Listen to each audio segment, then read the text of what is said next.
Cuarta parte. Carlomagno y la Nueva Europa.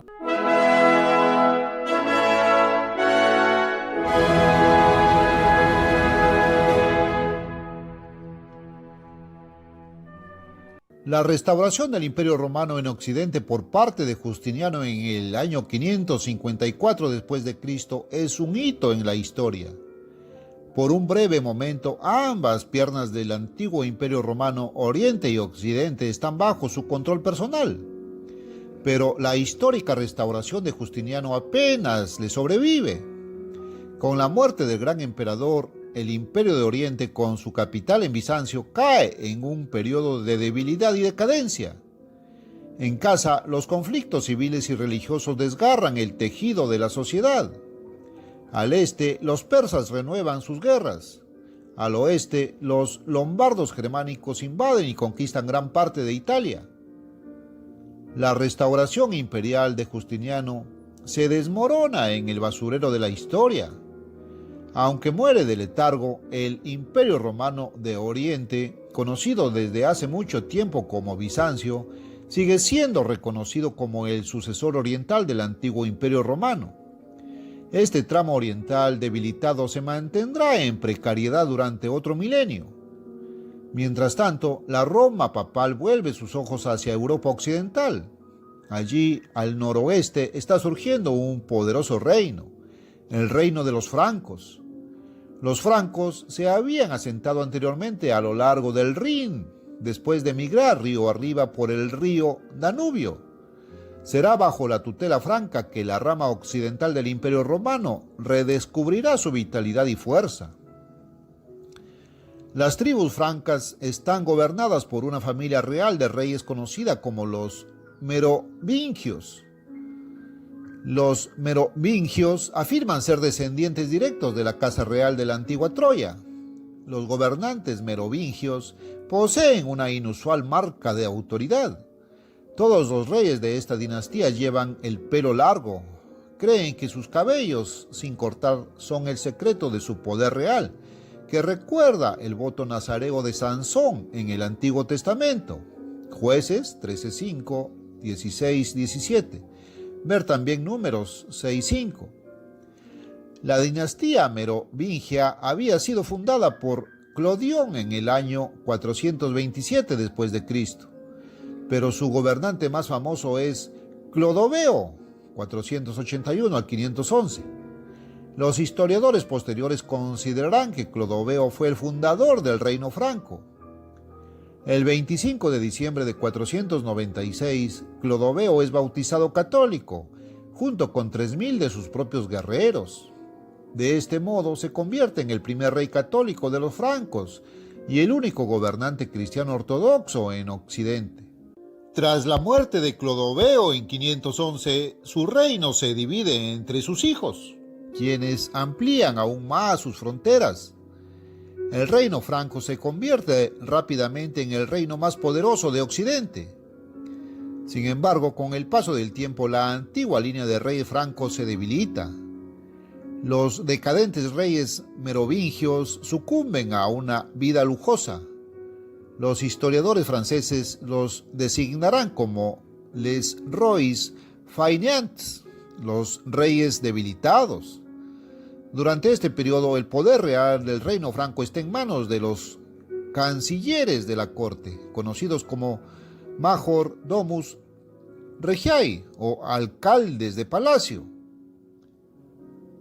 Ahora, en el año 751, Pipino, apodado Le Bref o el Breve, ocupa el cargo de alcalde del palacio bajo el rey merovingio. Pipino, por supuesto, también es un franco alemán de sangre y de palabra. Pipino el Breve es ambicioso. No se contenta con ser simplemente el primer ministro o virrey del rey. Codicia el cargo de rey mismo. Pipino pide al Papa Zacarías una opinión sobre la legitimidad de su candidatura. El Papa responde que es mejor que el hombre que tiene el poder real tenga el título de rey en lugar del hombre que tiene el mero título, pero ningún poder. En noviembre de 751, el arzobispo Bonifacio, legado papal, unge a Pipino rey de los francos en una reunión de nobles francos en la capital merovingia de Soissons.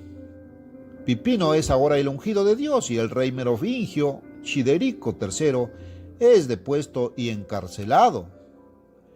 Su sagrado cabello suelto es cortado ritualmente por orden del Papa Esteban II, 752 al 757. El poder de los merovingios está roto. Childerico es enviado a un monasterio por el resto de sus días. El linaje merovingio, sin embargo, sobrevivirá a través de matrimonios mixtos en el linaje de los duques de Habsburgo-Lorena. Los merovingios han reinado por derecho de conquista, pero Pipino ha asumido ahora la soberanía en nombre de Dios. Él cree que es la voluntad de Dios que su familia gobierne a los francos. En consecuencia, Pipino se autodenomina Rex Gratia Dei, rey por la gracia de Dios, título que conservaron sus sucesores. La nueva dinastía de Pipino será conocida como los Carolingios. El nombre deriva del padre de Pipino, Carolus Martel, que había sido alcalde del palacio antes que él. Fue Carlos Martel, el Martillo, quien salvó a Europa de los invasores sarracenos en Tours, Francia, en octubre de 732.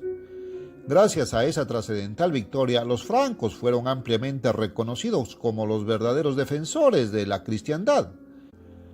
Hacía tiempo que el papado se había dado cuenta de que Bizancio no podía defender a nadie. La Iglesia ahora busca protección en los carolingios contra los lombardos germánicos que ocupan gran parte de Italia y quieren el resto.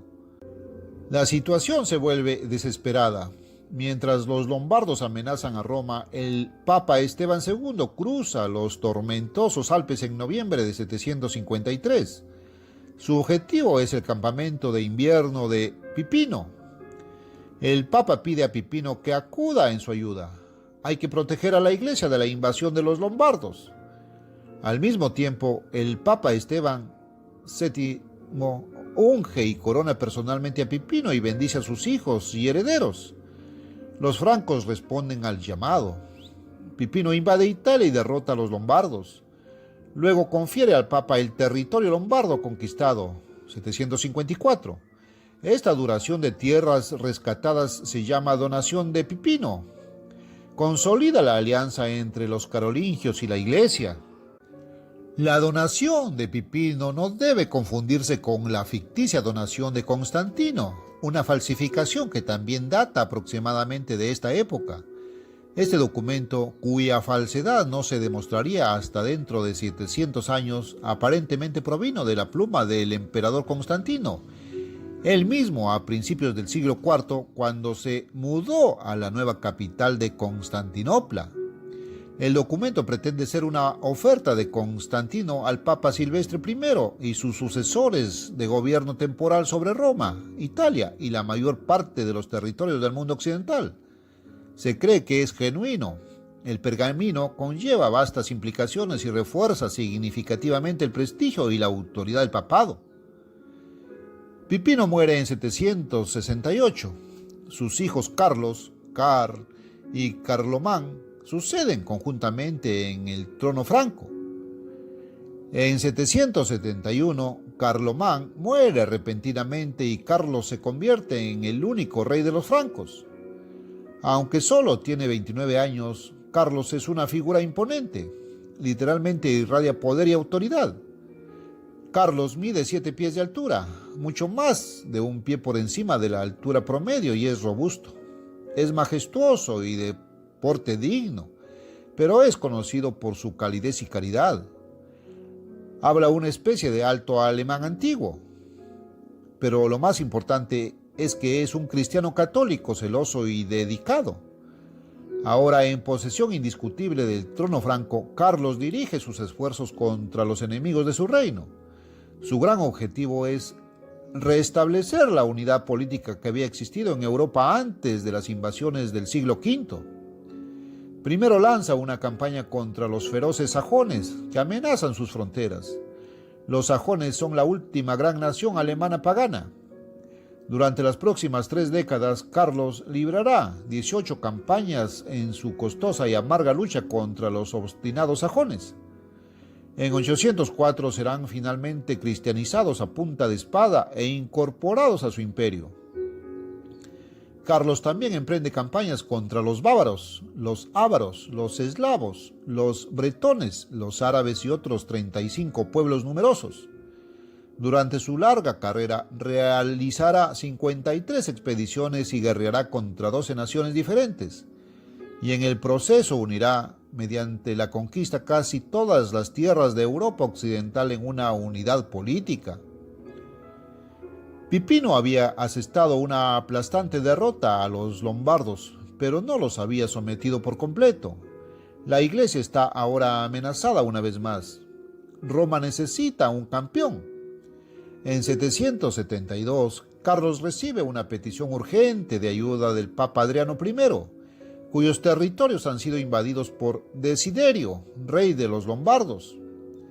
Carlos cruza los Alpes desde Ginebra con 2 ejércitos. En 774 derroca decisivamente el reino de los lombardos, depone a Desiderio y se proclama soberano de los lombardos. Carlos es ahora dueño de Italia. Carlos toma el título de Rex Francorum, el Longobardorum, a Patricius Romanorum, rey de los francos y lombardos y patricio de los romanos. Sobre la cabeza de Carlos se coloca la famosa corona de hierro de los Loimbards, que se convertirá en uno de los grandes símbolos históricos de Europa. Será utilizada en los siglos siguientes por Napoleón y otros soberanos de Europa. Carlos confirma y amplía la donación hecha al papado por su padre. Este territorio se conocerá más tarde como los estados de la Iglesia. Italia vuelve a estar unida por primera vez en siglos. Carlos es anunciado como defensor de la Iglesia y guardián de la fe cristiana. La monarquía franca y el papado están asociados contra los enemigos de la civilización. Carlos es ahora el gobernante más conspicuo de Europa. La historia lo conocerá como Carlomagno, Carlos el Grande. Es el año 795. Hay un nuevo papa, León III, en Roma. Inmediatamente reconoce a Carlos como patricio de los romanos. Actualmente la cristiandad occidental reconoce plenamente al obispo de Roma como su jefe. Pero hay elementos dentro de la propia ciudad de Roma que desean que León sea depuesto y otro candidato coronado como papa en su lugar. En la primavera de 799, el Papa León es acusado de mala conducta. Entre los cargos se encuentran adulterio, perjurio y simonía. Una insurrección lo expulsa de Roma y se le concede refugio en la corte de Carlomagno, protector de la Santa Sede. Carlomagno se reserva el juicio y hace escoltar a León de regreso a Roma. En noviembre de 800, el propio Carlomagno llega a Roma para investigar los cargos. Se crea una comisión episcopal que investiga la conducta de León. Carlomagno preside el tribunal. El Papa León jura sobre los evangelios que es inocente de los crímenes que se le imputan. La sentencia del tribunal es a su favor. León es absuelto formalmente y reintegrado el 23 de diciembre. El mismo día, emisarios de Harún al-Rashid, califa de Bagdad, llegan a Roma con las llaves del Santo Sepulcro en Jerusalén. Jerusalén se encuentra dentro de los extensos dominios del califa. Las llaves se presentan oficialmente a Carlomagno.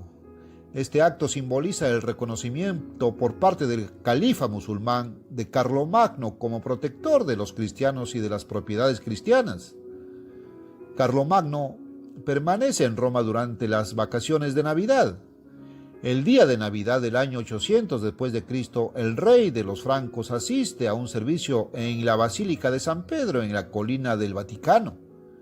El escenario ya está preparado para uno de los grandes escenarios de toda la historia. Carlomagno se arrodilla ante el altar en adoración. Se hace un silencio dramático en la iglesia. Cuando el gran rey se levanta, el Papa León, sin previo aviso, de repente se da vuelta y coloca una corona de oro en la cabeza del monarca. Inmediatamente el pueblo reunido grita al unísono: «¡Larga vida y victoria a Carlos Augusto, coronado por Dios, grande y pacificador emperador de los romanos!». El Papa ha coronado a Carlomagno como Imperator Romanorum, emperador de los romanos. Ha ocurrido algo profundo. Occidente tiene una vez más un emperador. Los historiadores lo considerarán el acontecimiento central de toda la Edad Media. La coronación de Carlomagno marca la restauración del Imperio Romano Occidental, el primer renacimiento de la Europa romana desde Justiniano. Carlomagno es ahora oficialmente sucesor de los emperadores romanos. Se revive la tradición de los césares romanos. En Carlomagno, Europa Occidental tiene ahora un César cristiano, un emperador romano nacido de raza alemana. La ley también demuestra que la memoria del otrora gran imperio romano todavía vive como una tradición vital en los corazones de los europeos. Los historiadores verán la coronación de Carlomagno como el comienzo de lo que se conocerá como el Sacro Imperio Romano.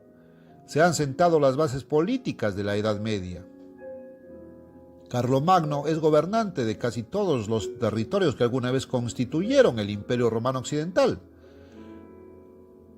Ha más que duplicado el territorio que había heredado de su padre y su hermano. Toda Francia, casi toda Alemania y Austria, y toda Italia, excepto el reino de Nápoles, son suyos. Bajo el cetro de Carlomagno, Europa Occidental tiene por primera vez en siglos algo parecido a la unidad. Ha nacido un nuevo imperio romano, una nueva Europa. En el año 803, Carlomagno estampará en su sello las palabras Renovatio Romani Imperi, renovación del Imperio Romano. Hay otro significado más en los acontecimientos del 25 de diciembre del año 800 después de Cristo. Carlomagno ha recibido la corona imperial de manos del Papa. La población lo considera como si viniera de Dios. El mensaje es claro para todos. La corona imperial es un regalo papal. Los reinos de esta tierra pertenecen al obispo de Roma. Son suyos para dar y para quitar. Esta afirmación será cuestionada a menudo en los siglos siguientes y tendrá consecuencias trágicas cuando reyes y papas hagan la guerra entre sí, pero deja una huella imborrable en la mente de los europeos. Carlomagno ha sido tomado por sorpresa. Se dice que se quejó de que no habría ido a la iglesia ese día si hubiera conocido las intenciones del Papa. El emperador no está descontento de ser emperador. Sus dudas se refieren a la forma de la coronación. Ha ganado su imperio en el campo de batalla gracias a su genio militar. No se lo debe a un papa. Sin embargo, León ha hecho que así parezca. Cualesquiera que sean sus dudas, Carlomagno no protesta. Acepta silenciosamente la corona imperial de manos de León. El papa ha ejecutado absolutamente un golpe de estado. A los ojos de todos, el papado ha sido exaltado simbólicamente por encima de la autoridad del poder secular. Se ha sentado un gran precedente legal. Carlomagno no guarda rencor. El papa y el emperador tienen demasiados intereses en común como para permitir que existan malos sentimientos. Ha habido un matrimonio que vincula formalmente el poder espiritual del papa con el poder temporal del emperador. Los dos son soberanos conjuntos en la tierra. Como jefe del recreado Imperio de Occidente, Carlomagno preside una nueva sociedad nacida de la unión de elementos romanos y alemanes. Carlomagno es alemán, pero está inspirado por el espíritu de Roma. El emperador organiza su imperio según el antiguo modelo romano, valora las tradiciones de la antigua civilización romana. Su sociedad romano-germánica sentará un precedente para los futuros monarcas europeos. La capital de Carlomagno es la ciudad alemana de Aquisgrán, Aix-la-Chapelle. Después de su coronación, el emperador pasa allí los años restantes de su reinado en relativa tranquilidad. Se convierte en mecenas del saber y las artes, importando eruditos de toda Europa para estudiar y enseñar en su corte. En 812, 2 años antes de su muerte, Carlomagno recibe noticias de Oriente. El emperador oriental Miguel I en Constantinopla se tragó su orgullo y reconoció a Carlomagno como coemperador. La igualdad de las dos mitades del imperio ya es oficial. Sin embargo, para todos los efectos, las dos patas del imperio son completamente autónomas. Poco después de la coronación de Carlomagno, se había concebido un plan para combinar su imperio con el imperio bizantino mediante su matrimonio con la emperatriz oriental Irene, 780-802, pero el plan fracasó cuando fue derrocada. Durante los últimos 4 años de su vida, Carlomagno sufre fiebres frecuentes. El día 28 de enero del año 814, el gran emperador muere a las 9 de la mañana. Su muerte se produce en el año 72 de su vida y el 47 de su reinado. El emperador está enterrado en la iglesia que construyó en Aquisgrán, sentado erguido, espada en mano.